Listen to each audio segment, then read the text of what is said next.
Hi friends, இன்றைக்கி நம்ம வீட்டில் வந்து மீன் தான் வாங்கியிருக்காங்க. அது எப்படி சமைக்கலாம் என்னன்னு இந்த விளாகில் பார்ப்போம். இந்த மீன் என்ன மீனுன்னு பார்த்தீங்கன்னா, இது வந்து வாழை மீன். இப்போ பார்த்தீங்கன்னாலே தெரியும், ரொம்ப முள்ளுலாம் எதுவுமே இருக்காது. ரொம்ப நல்லாயிருக்கும், டேஸ்ட்டாக இருக்கும். இந்த சைட்லாம் ரொம்ப இந்த மீன் நல்லா நிறையாவே கிடைக்கும். சின்ன பசங்களுக்குலாம் நல்லா கொடுக்கலாம். இது வந்து முள்ளுலாம் இல்லாமல் நல்லா சாப்பிடுவாங்க. இது வறுத்து குழம்பு வச்சோன்னா நல்ல டேஸ்ட்டாக இருக்கும் இந்த மீன். இப்போ வந்து இந்த வாழை மீனை எப்படி குழம்பு வைக்கலாங்கிறது தான் நான் காமிக்க போகிறேன். வாங்க.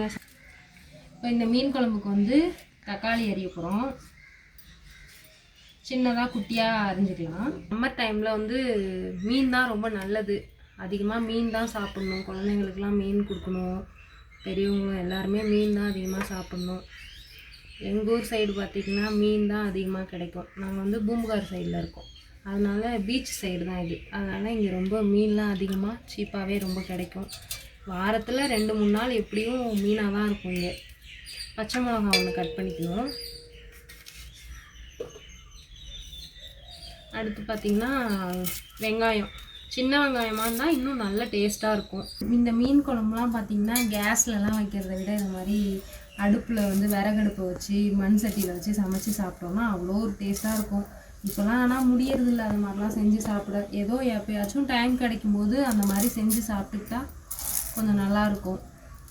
இப்போ பார்த்திங்கன்னா வெங்காயம், தக்காளி, பச்சை மிளகா ஒன்று இருந்தாலே போதும். அதுவே ஓகே தான், கரெக்டாக இருக்கும். ஏற்கனவே நான் புளி ஊற வச்சு மிளகாத்தூள் போட்டு கலக்கி எடுத்து வச்சுக்கிட்டேன். வெங்காயம் ரெடி, தக்காளி ரெடி, பச்சை மிளகா இருக்குது, மீனும் கழுவி எடுத்துக்கிட்டோம். நம்ம இப்போ வந்து வெங்காயத்தை தாளித்து கொட்டிட்டு எடுத்து குழம்பு ஊற்றிட்டு மீனை லாஸ்ட்டாக போட்டு கொதிக்க வச்சு இறக்க போகிறோம். எப்படி பண்ணலான்னு பார்க்கலாம் வாங்க.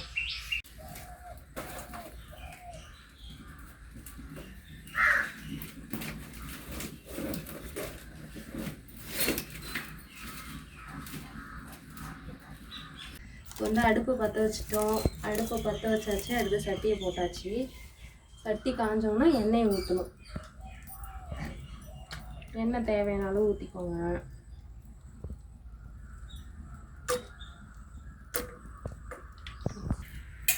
எண்ணெய் காஞ்சிருச்சு. எண்ணெய் காஞ்சோன்னே என்ன பண்ண போகிறோன்னா வெந்தயம் போட்டுக்கணும். ஃபஸ்ட்டு கொஞ்சமாக வெந்தயம் போட்டுக்கோங்க. வெந்தயம் போட்டதுக்கப்புறம் இந்த கருவடகம் இருக்குது பாருங்கள். இந்த கருவடகம் எல்லா ஊர்லேயும் எப்படி சொல்லுவாங்கன்னு தெரில. எங்கள் ஊர் சைடில் இதை கருவடகம்னு சொல்லுவாங்க. சில ஊரில் வத்தல்னு சொல்லுவாங்க, வடகம்னு சொல்லுவாங்க.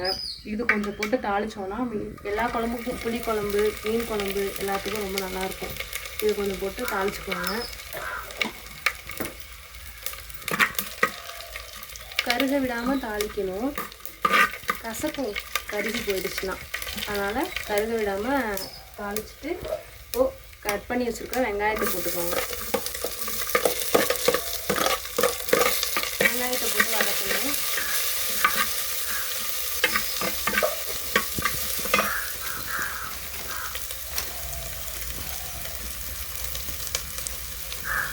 கொஞ்சமாக தீ எரிய விட்டாலே போதும், ரொம்ப எரிய வேணாம், கருகி போயிடும்.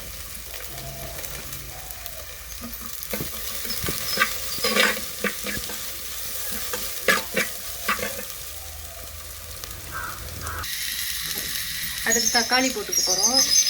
கொஞ்சம் ஒரு பச்சை மிளகாய் போட்டுக்கோங்க. வதக்குங்க. நல்லா வதங்கிட்டே இருக்குது. வதங்கிட்டுனாங்க எந்த அளவுக்கு வதங்குதோ அந்த அளவுக்கு குழம்பு நல்லா டேஸ்ட்டாக இருக்கும். ஆனால் கருவை விடக்கூடாது. தீயை கொஞ்சம் லைட்டாக வச்சுட்டு வதங்கணுன்னா கரெக்டாக வந்துடும்.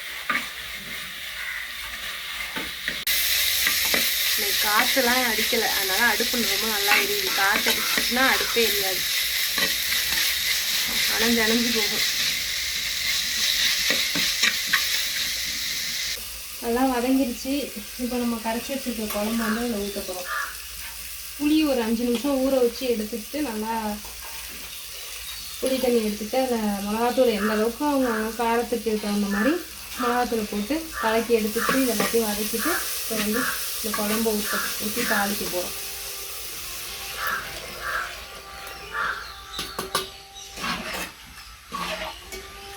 செம்ம ஸ்மெல்லாக இருக்குது. குழம்பு தாளிச்சு கொட்டிட்டு லைட்டாக மூடினாப்புல வைங்க, லைட்டை போட்டு. ஏன்னா ஸ்மெல்லு கொஞ்சம் இதாகாமல் இருக்கும். அந்த டக்குன்னு கொதிச்சு வரும்.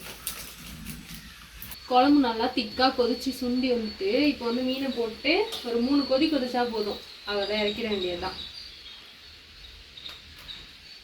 மீன் போட்டு ரொம்ப போட்டு கிளறி விடக்கூடாது. கொதிச்சோன்னா அப்படியே இறக்கி வச்சிடணும், அப்போ தான் திக்காக இருக்கும்.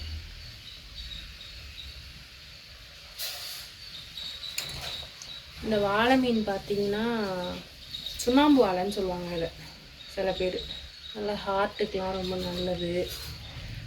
மூட்டு வலி அதெல்லாம் இருக்கிறவங்களாம் சாப்பிட்டாங்கன்னா நல்லா. குழம்பு நல்லா கொதிச்சிருச்சு பாருங்கள், நல்லா திக்காகி மீன்லாம் நல்லா வெந்துருச்சு. ரொம்ப போட்டு கிளறக்கூடாது, அப்படியே இறக்கி வச்சிடணும். நல்ல திக்கான நல்ல மீன் குழம்பு ரெடி. அவ்வளோதான் ஃப்ரெண்ட்ஸ். இந்த வீடியோ உங்களுக்கு பிடிச்சிருந்தா லைக் பண்ணுங்கள், ஷேர் பண்ணுங்கள், கமெண்ட் பண்ணுங்கள்.